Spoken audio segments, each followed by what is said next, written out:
He walked in as if gravity adjusted itself to suit his mood.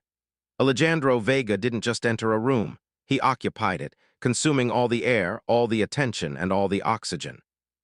He was a man who had built a technology empire from nothing, a man whose net worth was discussed on the news more often than the weather. But tonight, his billions were just a shield for a cruelty that was about to cost him dearly. He looked at the waitress standing by the host's stand, a young woman with tired eyes and a fraying hem on her uniform, and he didn't see a human being. He saw a prop, a non-player character in the movie of his life. He didn't know that this specific waitress, Elena, was the only person in the room who held the power to save him from total ruin. Watch closely, because the moment the mask falls is a moment you will never forget. Welcome to Kindness Valley. Before we dive into this roller coaster of a story, if you believe that everyone deserves respect regardless of their job title, hit that like button right now. It helps us share these important stories with more people. And if you're new here, make sure to subscribe and turn on notifications so you never miss a moment of the drama.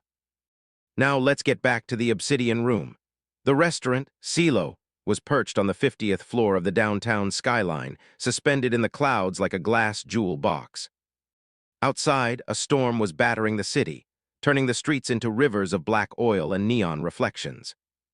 Inside, it was a sanctuary of warm amber light, velvet chairs, and the quiet clinking of silver against porcelain. Elena adjusted her apron, her fingers trembling slightly. She wasn't shaking from the cold, but from exhaustion. She had just finished a 6-hour exam for her international law degree before sprinting 3 blocks in the rain to make her shift. Her feet were blistered, her mind was foggy, and her bank account was currently overdrawn by $40. She was 25, brilliant, and completely invisible. To the wealthy patrons of Silo, she was just a pair of hands delivering ceviche and pouring vintage Rioja. "Table 6 is yours, Elena," the floor manager, Mr. Rixai whispered harshly, shoving a leather-bound menu into her hands. "And for heaven's sake, smile, it's Alejandro Vega. If he complains, you're out, I mean it." Elena felt her stomach drop. Vega. The matador of Wall Street. He was known for 2 things, his hostile takeovers and his even more hostile temper. "I've got it, Mr. Rixai," Elena said, forcing a smile that didn't reach her eyes. She needed this shift. Her father's dialysis treatments weren't covered by insurance, and the clinic was demanding a payment by Friday. She couldn't afford to have feelings tonight. She could only afford to serve. She approached the table. Alejandro was already seated, looking younger and sharper than he did in magazines. He wore a navy suit that fit him like a second skin. To his left sat a woman named Claudia, a socialite scrolling disinterestedly through her phone. To his right was Marcus, Alejandro's business partner, a man with sweaty palms and eyes that darted around the room like a trapped rat. "Good evening, Mr. Vega." "Welcome to Silo," Elena said, her voice practiced and steady. "May I start you with—" Alejandro didn't look up. He waved a hand in her face as if swatting away a fly. "The 94 Gran Reserva, now. And don't bring the bottle until it's been decanted for exactly 7 minutes." "Of course, sir," Elena said, retreating quickly. Throughout the appetizers, the table was rowdy. They treated the restaurant like their private living room. They laughed loudly, insulted the chef's choice of garnish, and snapped their fingers at Elena whenever her water pitcher was more than 3 feet away. It was during the main course that the real humiliation began. Elena was clearing the plates, balancing a heavy tray of half-eaten lobster. Alejandro was leaning back, swirling his wine, looking at Elena with a sneer of amusement.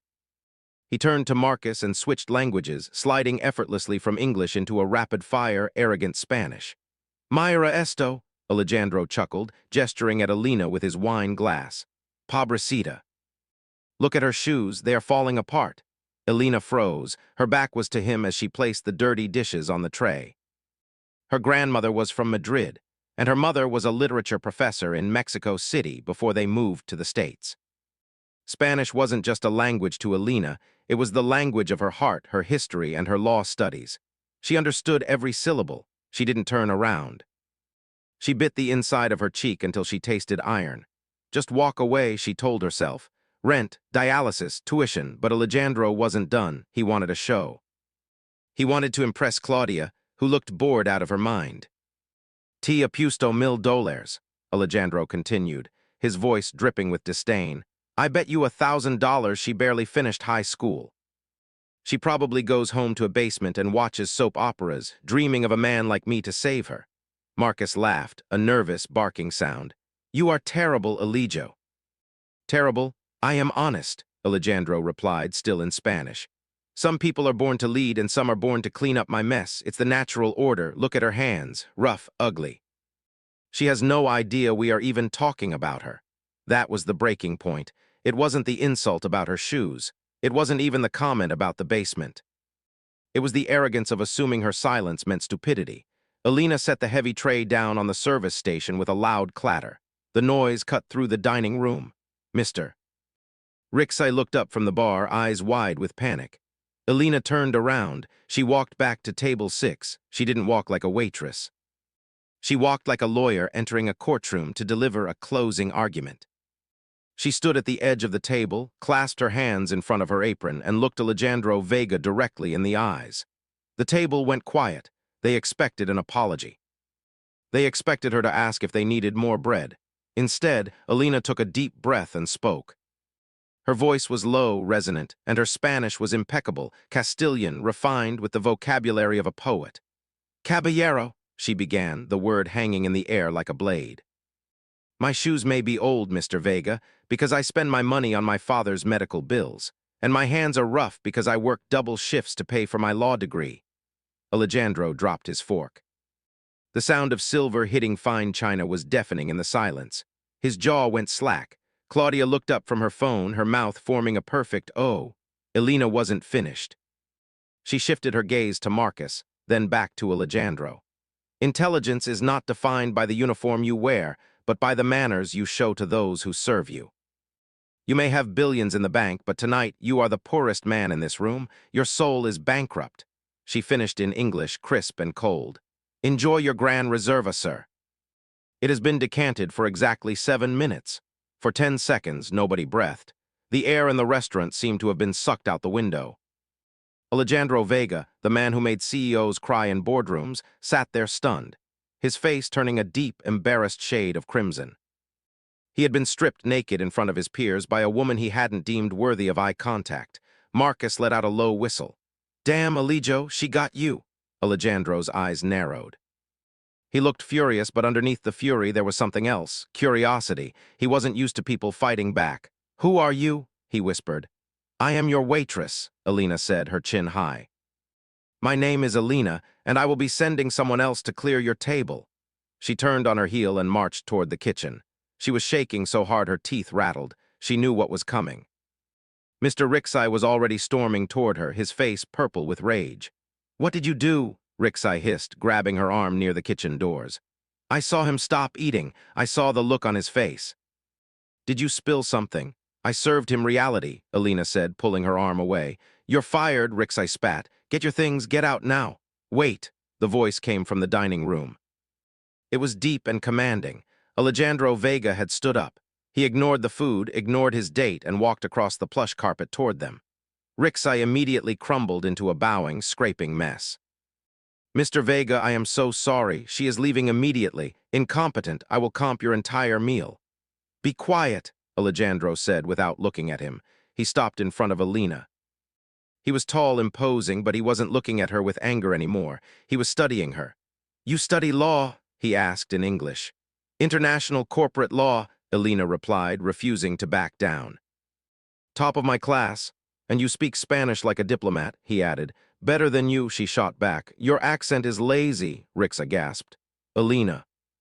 Apologize? Alejandro held up a hand to silence the manager. He reached into his jacket pocket and pulled out a thick document. It was a contract. The same document Marcus had been trying to get him to sign all night. Since you are so smart, Alejandro said, a challenge dancing in his eyes, and since you clearly have no regard for my ego, read this. Marcus tells me it's a standard acquisition for a resort in Costa Rica. He says the Spanish translation is just a formality. I'm fired, Elena said. I don't work for you. I'll pay you for your time, Alejandro said. $5,000 right now. Just read the indemnification clause on page 4.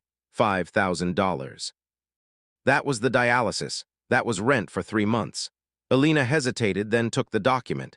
She didn't care about Alejandro, but she couldn't ignore the money. She flipped to page 4.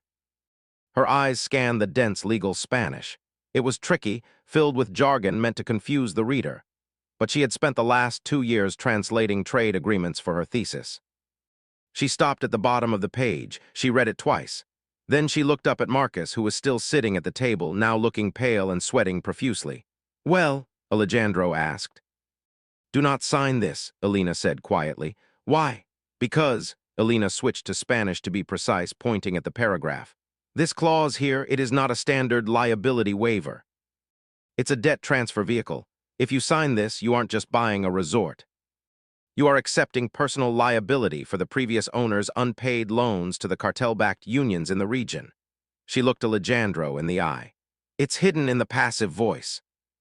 Marcus isn't selling you a business. He's selling you a death sentence and a bankruptcy filing. The debt is $300 million. The silence this time was heavy, dangerous. Alejandro turned slowly to look at Marcus. Marcus stood up, knocking his chair over. "She's lying," Marcus screamed, his voice cracking. "She's a waitress. She doesn't know legal terminology. The term used is asunción de deuda solidaria," Elena said calmly. "Joint and several liability, it's undeniable." Alejandro didn't scream, he didn't shout. He simply walked back to the table, picked up the contract, and ripped it in half. He looked at Marcus with cold, dead eyes. "Get out of my sight. If you are still in this city by morning, I will hand this document to the FBI." Marcus fled. He didn't even grab his coat. He ran out of the restaurant like the devil was chasing him. Alejandro stood there for a moment, breathing heavily. He had almost lost everything. He turned back to Elena. The arrogance was gone. In its place was a look of profound realization. He walked back to her. Mr. Rixai was standing there with his mouth open, looking like a fish out of water. "Rix," Alejandro said. "Yes, sir. If you fire her," Alejandro said calmly, "I will buy this building, turn it into a parking lot, and make sure you never work in hospitality again." Rixai gulped. "Understood, sir." Alejandro turned to Elena. He pulled a checkbook from his pocket. He wrote a check, tore it out, and handed it to her. Elena looked at it. It wasn't for $5,000. It was for $50,000. "I don't need charity," Elena said stiffly. "It's not charity," Alejandro said. "It's a retainer." "A what?" "I need a general counsel who isn't afraid to tell me when I'm being an idiot," Alejandro said, "and someone who can read the fine print better than my partners. You finish your degree, I pay for it. When you graduate, you work for me. Starting salary is double whatever you're imagining." Elena looked at the check. She thought of her father waiting for his surgery. She thought of the hole in her shoe. She looked at Alejandro Vega, a man she had humbled, a man who was now looking at her with genuine respect. "I have conditions," Elena said. Alejandro smiled. "I expected nothing less. I want full benefits for my father effective immediately. And you never ever snap your fingers at a server again." "Deal," Alejandro said, extending his hand. Elena took it. His grip was firm, warm. "Now," Alejandro said, "please sit down. Let me order you dinner, and I promise I won't order for you." 1 year later. The rain was falling on the city again, but inside the boardroom of Vega Enterprises, it was warm and bright. Elena sat at the head of the table, wearing a tailored cream suit that commanded authority. She was reviewing the merger documents for a new tech acquisition in Madrid. "Excuse me, Ms." Elena, a young intern, stood at the door holding a tray of coffee. He looked terrified. His tie was crooked and his hands were shaking. He looked like he expected to be yelled at. Elena looked up. She saw herself in him, the fear, the exhaustion, the hope. "Come in, Miguel," she said, smiling warmly. "Put it right here and take a breath. You're doing a great job." Alejandro walked in a moment later. He looked different, lighter, happier. He nodded at the intern and sat down next to Elena. "Ready to close the deal?" he asked. "Only if the grammar is correct," Elena replied, tapping the file. Alejandro laughed. "I checked it 3 times myself. They say that money changes people." But for Elena, money didn't change who she was. It just gave her a bigger platform to be herself. She proved that dignity is a currency more valuable than gold, and that true power isn't about making others feel small. It's about lifting them up. Alejandro learned the hardest lesson of his life that rainy night in the Obsidian Room. You never know who is holding the keys to your salvation. It might be the CEO across the table, or it might be the person pouring your water. And that is the story of how a single sentence in Spanish silenced a billionaire. Thank you for watching Kindness Valley. What a journey, right? I want to know, what would you have done in Elena's shoes? Would you have taken the check? Would you have forgiven him? Let me know in the comments below. I love reading your thoughts. If this story touched your heart, please share it with your friends and family. Let's spread a little more kindness in the world. Don't forget to like, subscribe, and hit that bell so you don't miss our next story. Remember, kindness is free, but its value is priceless. See you in the next video.